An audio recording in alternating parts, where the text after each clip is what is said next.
바모스 에스파냐.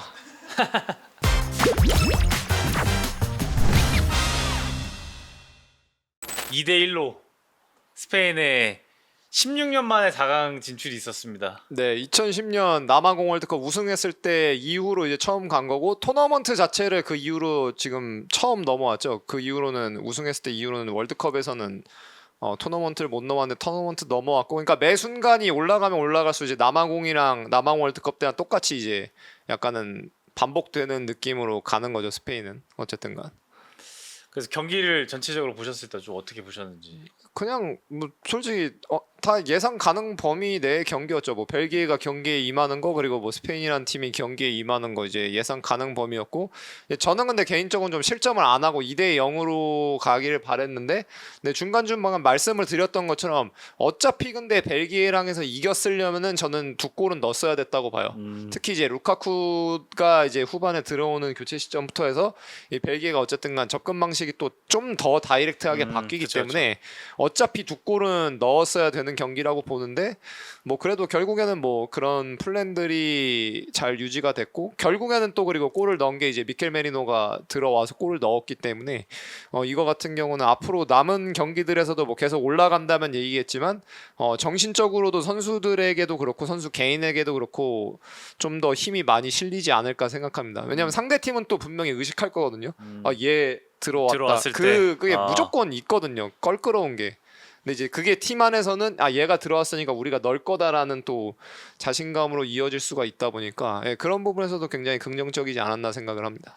그러니까 파비안 루이스의 득점, 그리고 이제 미켈 메리노가 교체에 들어와서 득점도 그러니까 다 슈팅에 의한 세컨볼 득점이었고, 네. 그러니까 스페인이 전체적으로 뭐 장코치님 말씀대로 경기를 주도하고 박스 안에서 볼을 받는 횟수 자체, 그리고 백라인을 지공을 통해서 이제 직면하는 공격수들이 직면하는 상황에 있어서 거의 경기를 압도했었는데, 전반전 어쨌든 간헐적인 이제 카운터에 있어서의 헤더 실점을 하면서 딸깍으로 이제 1대1 가고 연장이 가지 않을까 했었는데 미켈 메리노가 지난 뭐 경기와 마찬가지로 교체로 들어와서 결승골을 만들어냈었고, 스페인과 어쨌든 프랑스와의 경기도 굉장히 기대감을 나타낼 정도로 결승 매치업이라고 생각이 들고 있는데, 스페인에 근데 좀 아쉬운 점은 없었다라고 생각이 드는지 어떻게 보셨는지 좀. 네, 아무래도 일단은 그게 야말 라민 같은 경우가 이제 완전 100%는 좀 아니라고 많이 느꼈습니다. 약간씩 그 핀트가 엇나가는 모습? 그러니까 뭐 우리가 보통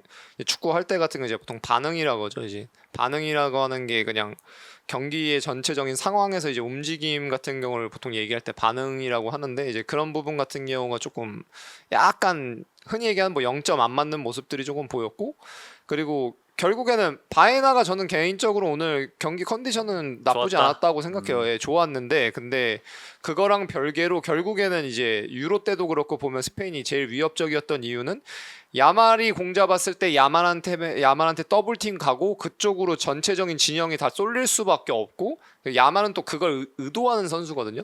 그렇게 됐을 때 왼발잡이가 오른쪽에 있다가 왼발로 공을 반대쪽으로 돌리면은 거기 있는 게 이제 니코 윌리엄스여서 거기서 또 1대1을 해버리면 이제 완전 상대가 그걸 못 버티고 무너졌던 건데, 지금 스페인 같은 경우는 어쨌든간 니코가 오늘도 교체로 나오긴 했습니다만 대회 중에 한번 부상 당했다 보니까 정상적인 폼은 아닌 상태고, 거기다 이제 또 그런 역할을 해줄 수 있는 빅토르 무뇨스도 이제 부상을 당했다가 이제 복귀한 상태다 보니까 그런 부분에서는 조금 뭐 흔히 얘기하는 그 파괴력 같은 경우가 아쉬운 부분이 있기는 하죠, 사실. 그래도 이제 2대1로 승리를 잘 따냈고, 벨기에 얘기를 좀 해보면 어쨌든 데브라이너의 마지막 월드컵, 그리고 이제 득점을 할 수 있는 기점, 박스 안으로 투입되는 이제 원터치 패스에 대한 선택들은 너무 좋았지만 약간의 좀 근육 쪽에 경련이 일어나면서 교체가 됐고, 쿠르투아 부상이 사실은 벨기에에게는 굉장히 좀 핵심적인, 경기력적으로 봤을 때는 굉장히 아쉬운 부분이었다. 골키퍼 교체가 있으면서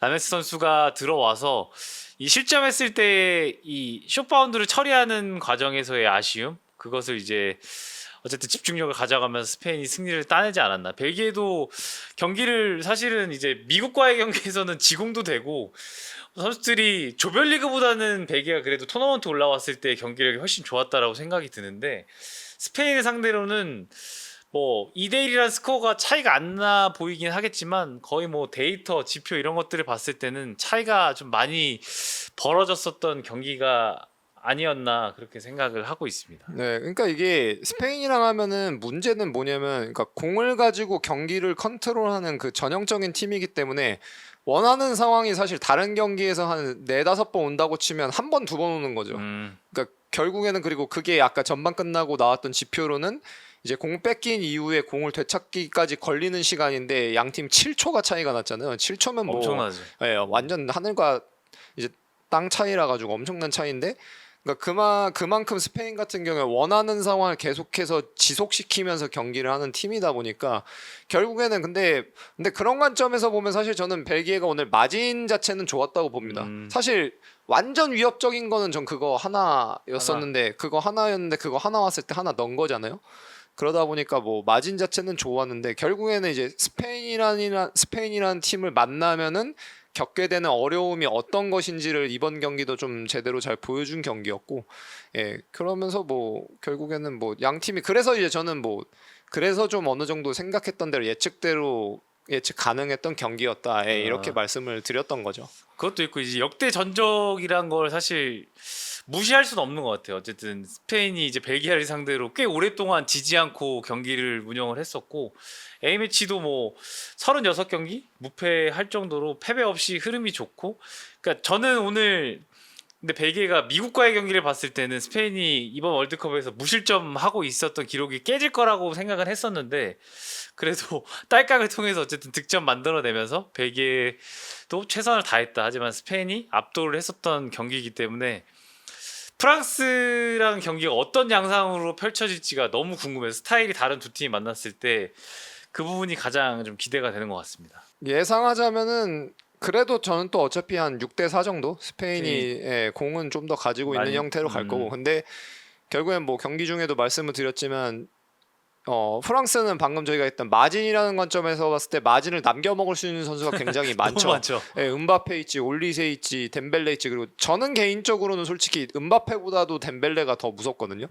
왜냐면 이게 박스 근처에서 1대1을 한 번이라도 주면은 그냥 거기서 오른발이고 왼발이고 그냥 원샷 원킬 느낌으로 가버리니까 그게 너무 위협적이어서.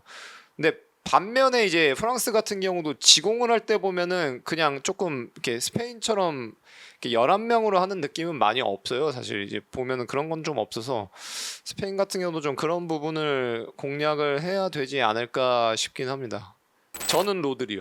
로드리. 네, 저는 로드리 보고, 뭐 당연히 미켈도 결국엔 들어와서, 메리노도 들어와서 득점을 또 해줬기 때문에 뭐 부각되는 부분도 있긴 한데, 경기 전체적으로 봤을 때 특히 아까도 방금도 얘기를 했던 것처럼 결국에는 공을 가지고 있다가 뺏겼을 때 벨기에에게 트랜지션을 주지 않는 게 굉장히 중요했는데, 센터백 둘이랑 6번이었던 로드리 같은 경우가 그거를 경기 내내 그래도 거의 통제를 잘 해줬어서 이제 위협적인 상황이 상대적으로 많이 오지 않았던 거라. 사실 10번 나오는데 10번 다 통제할 수는 없거든요. 왜냐면 상대도 뭐 도쿠고, 상대도 데케테셀라르고, 상대도 루카쿠기 때문에. 근데 그래도, 예, 거의 대다수의 경우를 다 통제를 해줬기 때문에 저는 개인적으로는 좀 로드리를 꼽고 싶습니다. 그러니까 사실 득점 결 같은 경우는, 그러니까 상황적으로 보면 저는 좀 비슷하다고 보는 건 뭐냐면은, 스페인은 전형적인 이번 대회는 4-3-3의 팀이다 보니까 이게 하면은 3톱이 있고 이제 그 우리가 얘기하는 메젤라 8번이 반 라인 정도 밑에 있어요.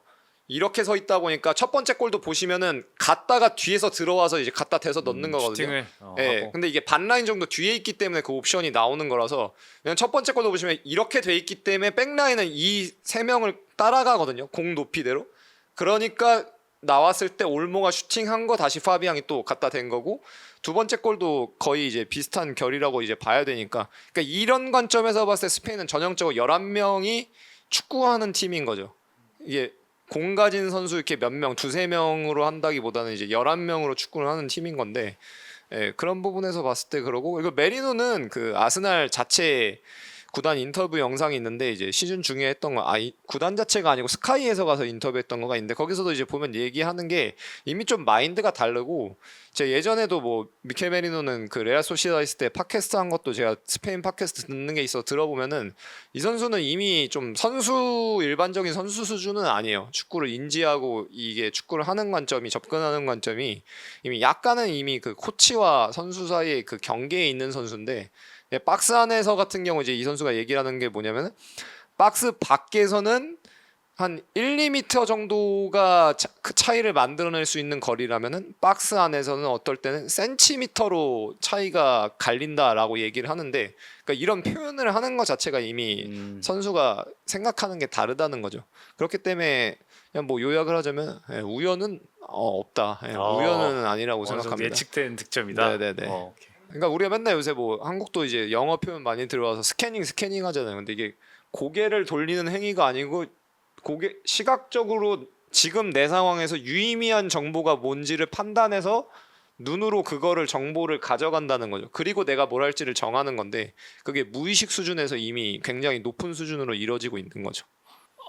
아니 잡을 수도 있었는데 일단 숏 바운드는 어느 정도 골키퍼가 그 바운드를 예측을 해서 세이빙 범위, 캐칭 범위를 정해야 되는데 조금 잡으려고 하는 판단이 정확하게 캐칭이 이루어지지 않은 것 같고 쿠르투아는 사실 그런 미스들은 거의 없는 선수여서 바운드가 왔을 때 쳐내는 판단이 워낙 좋은 골키퍼여서 골키퍼의 교체를 통한 이 미스에 대한 실점은 벨기에가 굉장히 아쉽다. 쿠르투아가 있었으면 저는 연장 갈 가능성이 매우 높았을 것 같아요. 그런 슈팅은 처리를 잘하니까. 골키퍼는 특히 그 경기 중에 투입되면 이 경기 흐름이나 리듬 따라하기가 진짜 쉽지 않은 포지션이라서.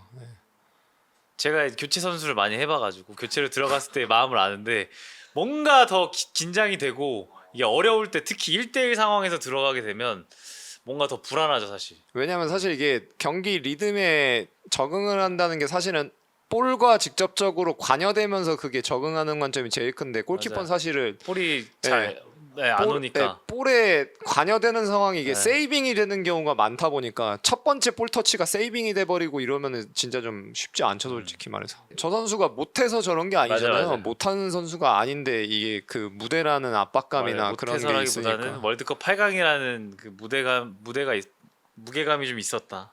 네. 감사합니다. 감사합니다. 봐주셔서 감사합니다. 감사합니다.